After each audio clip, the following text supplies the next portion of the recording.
on, Zev. Ooh, that's a nice rig. Hey, kia ora, Helen Brahms here, coming to you live from Rossville in Georgia. Hope you all had a super fantastic sparkling day. It's been an awesome day here. It's been very hot. I have noticed the difference from not being under the trees anymore to being out in the open, because my little RV, the 2 AC units have been going like crazy all day, just trying to keep up. But the temperature outside is about the same as the temperature inside the RV, but we don't have the humidity inside the RV, which I guess is a blessing. I don't have the frizzy hair syndrome. We've been out for walks today, but first, before we get into all that, how was your challenges for today? For your mindset, what achievements did you come up with that, the achievements that you have done over your lifetime, how did they make you feel? Have you figured out how to get that feeling back again by channeling your energy elsewhere, or rechanneling your energy into the same thing? Because if it was something that you can do repeatedly, why aren't you doing it repeatedly to get that same feeling back, that sense of accomplishment, of achievement? It's a really, really good feeling to get. And there's times when you feel like you haven't achieved anything, yet when you look back over your life, what have you achieved in your lifetime? And you actually probably be quite surprised at what you've done. I mean, if you're a parent, you've been raising kids. If you are a son or a daughter, some of your accomplishments may have been, the fact that you have a great relationship with your family. You may have a good relationship with your parents. It could be that you're helping take care of your parents. That in itself is an accomplishment and an achievement. If you got good marks in school, what was that? Remember that time that you gave that awesome speech and got an A for it, or you got a higher score than you thought you would get? I know that happened to me. I would hand in my writing assignments or do my speech assignments and stuff, and afterwards I thought, I could have done that better, and I get the marks back and I'm like, wow, maybe I didn't need to do better. Maybe I did pretty good, and I didn't think I had. How many times did you do exams and you thought, I bummed out in that one, and then you get back to find out you'd passed, or you got a way higher grade than what you thought? Did that a lot. And then what about your business with the lights, camera, and action? Did you do any videos today? Please, please, please send me the links. I'd love to see them.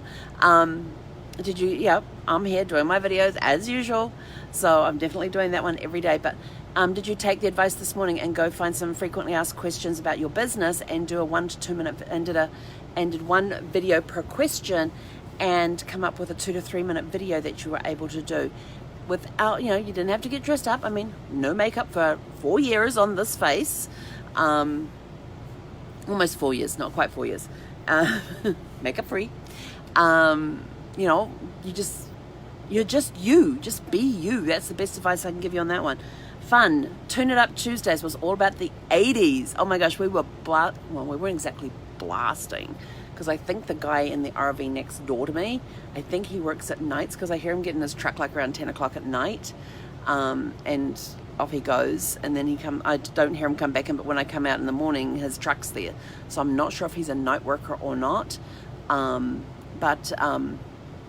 so I wanted to be respectful in case he was, so I didn't have the tunes too loud. And then the guy who's over the other side of me, he was supposed to be on a 500-mile trip today. He said he was going to be driving 500 miles today when I spoke to him last night, but his RV's still there. But then he was waiting for a part to come in for his dolly at the back that has his car on it, because something was going wrong with it yesterday, and he almost lost the car off it as he was driving a short distance from one of the stores near here to the campground. He almost lost his vehicle off the dolly. So he was waiting for a part which was supposed to be here, so he must be here another night, because he said he was supposed to be on the road today to drive 500 miles. And I'm sort of like, I can't even comprehend that. For me, 500 miles that's at least a 2, possibly 3 day drive. I only do 62 to 63. I put it in cruise control as we go along the freeways and stuff. When we get into the hills, the times that I've had to go up hills and stuff, I get in the trucker's lane and just take my time going up, because for some reason when I drive the RV, yes, it is a lot bigger vehicle, but I just feel more relaxed, and it's just sort of like, I'm not in a rush. I'm just going to take my time. As long as I'm doing faster than the minimum speed limit on the freeway, I'm good. You know, I stay in the right-hand lane. The only time I pull out is to overtake somebody who's going slower than me, and yes, it does happen. But I'm just happy just to sit there and drive along. So I have no idea how fast he drives when he's driving, but he was planning to do a 500-mile journey today. And I usually take about 5 hours to do a 200-mile journey. Something like that. Yeah, about 5 hours. And that includes breaks. So, yeah, but he's still here, so maybe he'll be leaving tomorrow because they were overnighting him the part for his dolly. So we'll see if he get and detailed instructions on what he had to do to fix it. So hopefully it fixed it. I know he lost one of the straps that was holding one of the wheels on the dolly. So, you know, maybe if he's out there tonight, he was out there cleaning his windscreen last night, getting ready for today's trip, and we stood there and spoke for a bit. So we'll see. He's only been full-time since April, so yeah, he boondocked during quarantine, which is interesting since he had no solar panels. So but he just ran his generator a lot, and I'm sort of like, yeah, I don't think so. That would not be me. I've kind of boondocked up at a cousin's place in his yard. I guess that's the closest we've come to boondocking, but I haven't actually boondocked, like stayed in a rest area overnight or at a state park or anything like that where you're allowed to boondock. I haven't done any of that, basically just for safety reasons. Yeah, that's basically the only reason I haven't boondocked. So yes, I've been respectful of my neighbours and still had fun blasting away to the tunes. In fact, Zeffie kept coming up. You know how I was telling her I was teaching her to dance, and I would put my hands flat out like this together with the fingertips and down at my hip level and tell her time to dance. And she would jump up and put her paws there and kind of try to move her back feet, which is really, really cute to see. I'm not sure how I'm going to capture that one on video. And then she would take her paws off, but I wouldn't hold her paws. I'll just allow her to rest her paws on my hand, and I'd dance, and she'd sort of like, okay, I've had enough, and she'll get down, but then she'd want to get back up again. And so that's her dancing. So we got to do some dancing today. We also did 2 training sessions today. She did very well on both. On the first one, it was just the regular enforcing the sits, the come safe, come front, stay. It did a little bit of heel work with her in the RV, which is really hard to do when you've only got a small space and you want her to keep close to your side, and all she's interested is in the treats that you have in your hand.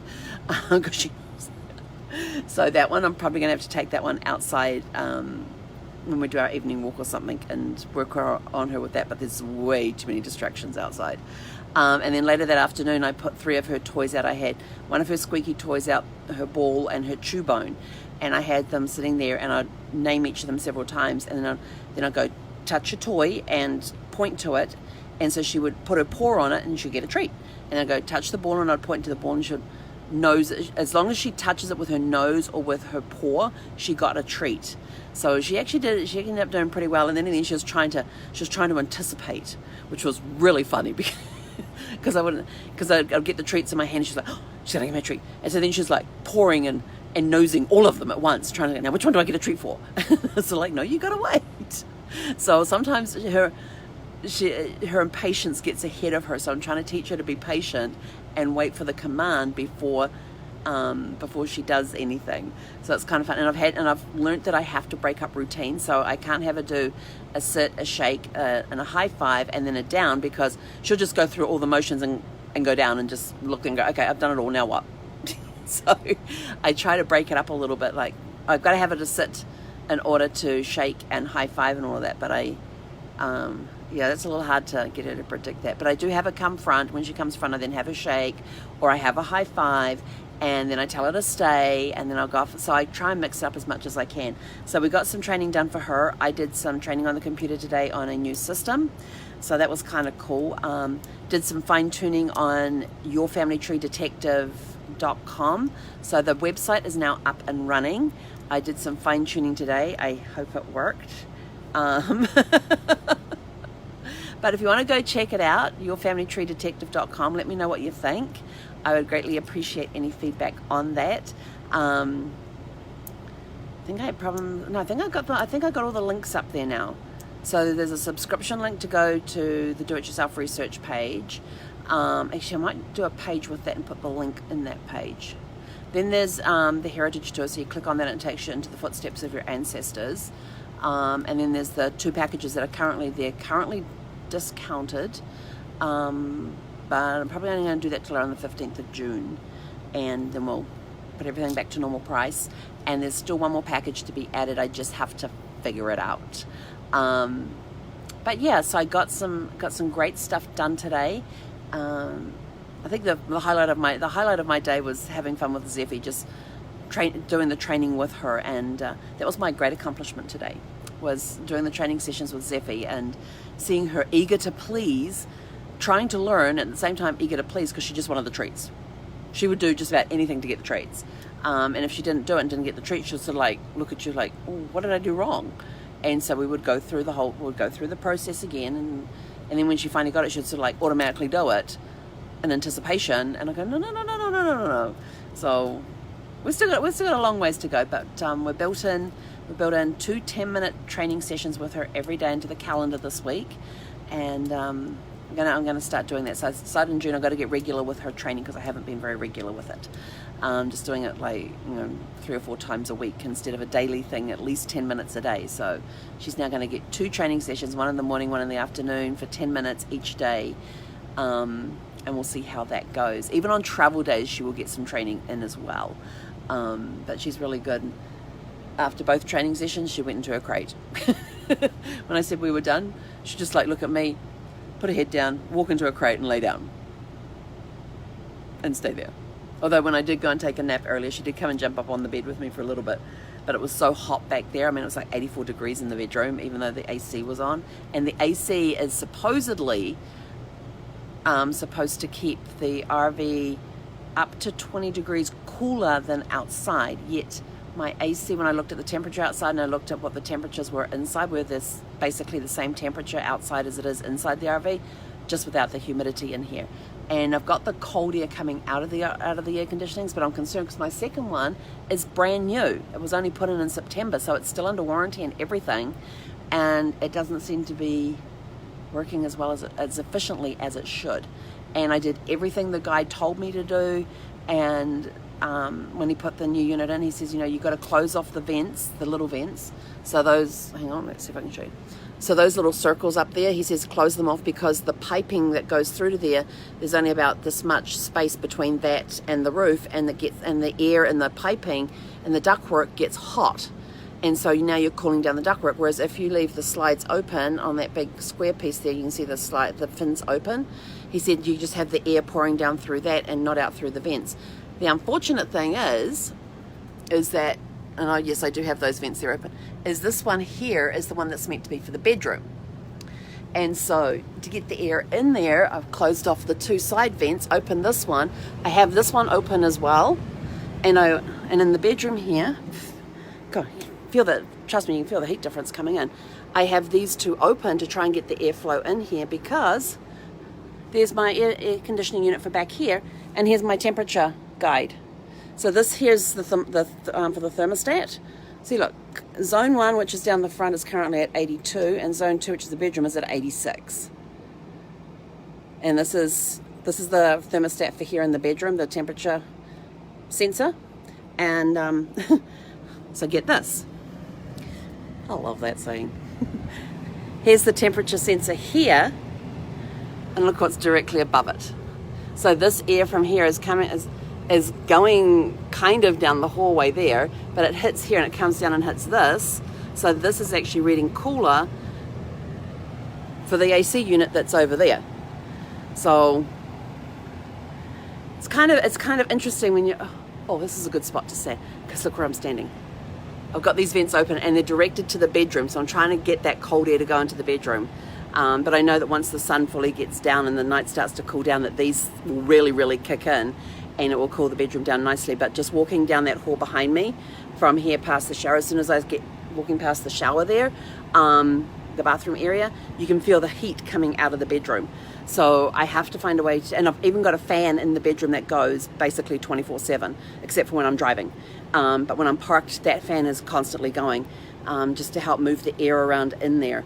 So, but this is a great spot to stand right here, because I'm right underneath I'm right underneath these 2 vents. which is supposed to be going towards the bedroom. But so that's my little dilemma today, just trying to figure it out. But this is definitely cold, and this is coming from the front AC unit, and this one here is putting out warmer air than the front, than up front here, which is kind of concerning considering the fact that it's a brand new. Yeah, so my AC unit 1, which is the original AC unit for this vehicle, is putting out more cold air than this one behind me, wherever it is here, which is a brand new unit that was put in September, and that's putting out warm air. So it looks like I'm going to have to get that one serviced again, and I don't think the extended warranty people are going to cover it, and it's like a $2,000 unit for it to already be out. So I'm kind of concerned about that. But like I said, this is my first hot full day outside in the sun. So we've been trying to keep the windows covered as much as possible to keep the sun out, which is a little fun with the front thing because I have that silvery reflex. So this is my front blind, and I can't, for this to work properly, this screen has to be tight up against the glass, and that helps some of the heat from coming in. But I have no way to actually fix it up there because it's just my temporary blind since my other one broke. And unfortunately Zeffie only gets the side window here to look out because the sun was just streaming in here earlier, and I thought, well, I gotta reflect it somehow. So that's probably not helping with the temperature. But this is all part of the fun things that you learn when you're RVing, and it's not just full time. But of course it is full time but at night I have to turn the unit for the bedroom I have to turn off because it's just too noisy. But I do have the front one on at night and get up, and it's kind of nice and cool, and you got the fan going, so you very rarely sleep with even a sheet on you because it's so hot. But the fan cools you down. But hey, I'm still getting a good night's sleep each night, which is awesome. I get my average 5 to 6 hours, which is what I normally sleep anyway. Although in winter time I do sleep longer. I do get up to 6 to 7 hours sleep during the winter time, only because it's nice and cold. This is why I want to get north to the cooler temperatures. I desperately need to get north to the cooler temperatures. But you know, it hasn't been too uncomfortable today, so you know, we got some good dancing sessions in. Oh, hello! Did you come out? Come on, you want to dance? Come on. Zeffie, come dance. Come dance. No, you're just going to wag your tail. This is her idea of dancing, just wag the tail. Hey, you going to dance? No. She's more about I just want the scratches and I want to go for my evening walk. So come on, let's get moving. So I have to go get changed and put my tramping boots on, and we'll go for a walk. I've found it's much easier to walk around because there's a lot of gravel. It's much easier to walk around this campground with my tramping boots on than with sneakers, because my ankles aren't rolling as much as they do when the sneakers are on, which is good because my left ankle's screwed up anyway. So with the tramping boots on, it gives me a lot more stability when I'm walking, and I'm not having to watch so much where I put my feet, because I get very less roll because it's got good ankles, good foot structure support in the tramping boots. So anyway, that's it from me. I have rambled on long enough, so I hope you've all had a super fantastic sparkling day, and we're going to go for our evening stroll. Do you want to try some healing tonight? Zeffie? Should we try, Zeffie? Eyes, good girl. Should we try some heel walk tonight? No, you're not really interested? Okay. So that's it from us here. Have a super fantastic sparkling evening, and we will catch you guys tomorrow morning with your challenges of the day. And tomorrow I was supposed to go do grocery shopping yesterday. I was supposed to get a car and go do it today. Still haven't done that. I still have plenty of protein shake left. So yeah, I still have plenty of frozen stuff left. So I think I'm going to go make myself a nice cold blueberry. Let's see, I've got blueberries and mixed fruit, and one of the mixed fruit actually is shake packages, so it has the fruit and vegetables in there, and it's all frozen. So if I put that in the blender, I'll have a nice ice cold thick shake, protein shake. Yes. And I've got some cocoa powder, so I can throw that in there, and it gives that chocolatey flavor. Oh, I'm gonna go for a walk first. Have a super fantastic sparkling evening, and we will catch you guys tomorrow. Hekonera.